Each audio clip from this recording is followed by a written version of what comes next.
Hello everybody! Today I wanted to talk about writing dialogue because it's one of my favorite things to write and I feel like I'm decent at it at the very least. So these are some tips and tricks I like to use in order to make compelling and realistic dialogue.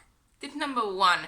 Make sure to use correct dialogue tags. This is more of a grammatical thing than an actual writing tip, but it's also really important, so I'm going to mention it. I myself used to use very incorrect dialogue tags because I just didn't know how to use them properly. Fun fact, Finnish is actually different than English when it comes to writing dialogue, so I use the Finnish way and not the English way, and I learned that after my friend pointed it out when she was beta reading my story. I was like, oh, okay, that makes a lot of sense.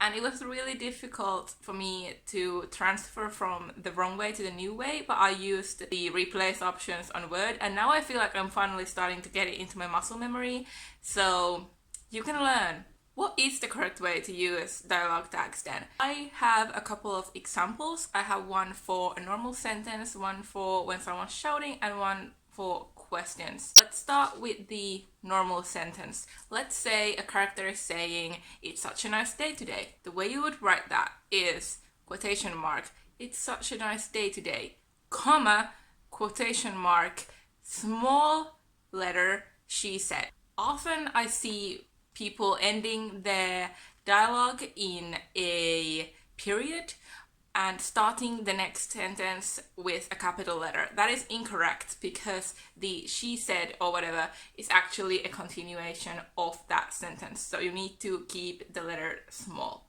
With a question mark and an exclamation mark, it's a little bit different.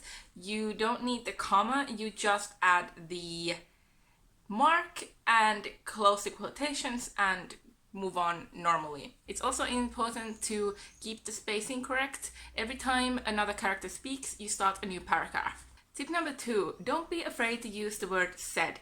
This is something I personally struggle with a lot because I feel like at school and everywhere basically, you've been conditioned to think that "said" is a bad word. I think a very common thing that's put in like posters and what teachers say is that "said" is dead, and that is not true. It's completely fine to use "said." Of course, it's important to also have some kind of variety, because if every single time you write dialogue it's like, "It's such a nice day today, she said," it really is "he said." It gets repetitive, but "said" for most of the time is actually an invisible word. The reader kinda just slides through it, doesn't really think about it that much. The same goes with names. If you have to use a character's name multiple times on like the same page, it's completely fine. Maybe just don't use it in every single sentence. That's what pronouns are for. Number 3, if you struggle writing compelling and realistic dialogue, write the entire dialogue first before going in with narration.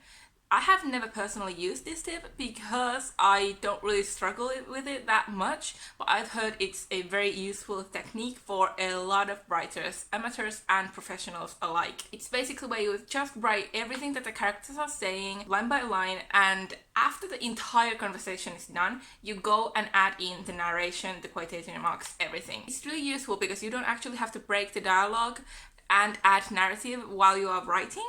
And that is something that can throw a lot of people off because usually dialogue is jumpy, it's repetitive perhaps. Characters stumble on their words like I'm doing right now. People repeat stuff all the time, all that stuff.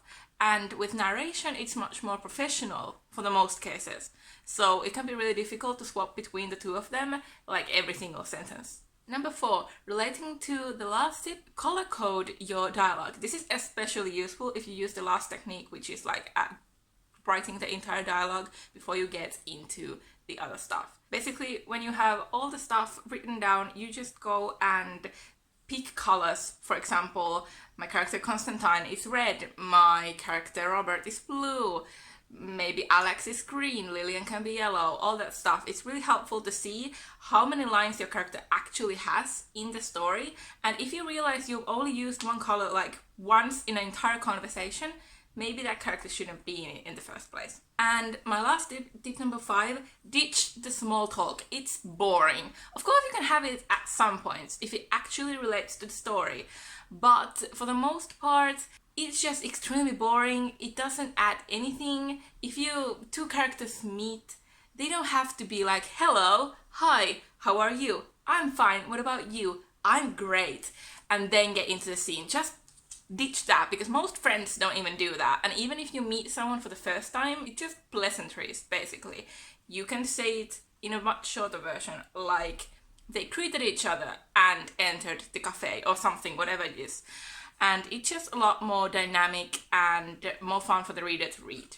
Thank you so much for watching this video. I hope you enjoyed it. Give me a thumbs up if you did, and comment down below anything you want to comment down below. You can request new ideas for topics for me to talk about, anything really. If you have any other tips you would like to share yourself, leave them down there. All my social media is listed in the description box below. Go check that out. I have Instagram, Twitter, all that stuff. So yeah, see you next Wednesday. Bye bye!